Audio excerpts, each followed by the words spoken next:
कांग्रेस के वरिष्ठ नेता विधायक पीएन पाटिल के निधन के बाद विदेश दौरे से लौटे मंत्री हसन मुशर्रफ ने आज पीएन पाटिल के परिवार से मुलाकात की।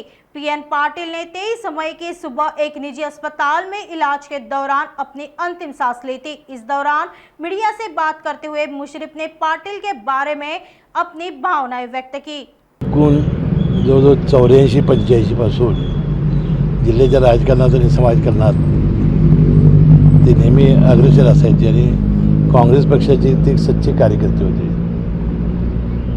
किती मोठ्या तडजोडी जरी झाल्या तरी त्यांनी त्या कधीही स्वीकारल्या नाहीत। तत्वाशी अतिशय निष्ठेनं राहणारा एक ध्येयवेळा असा एक कार्यकर्ता आपल्यातून गेलेला आहे। आणि मला वाटते की मी अनेकदा विनोदाने त्यांना सांगायचा की तुमच्या पक्षाचे टिंबाटिंबा पक्ष सोडून जातील खरं पीएन पाटील हे कायम राहतील।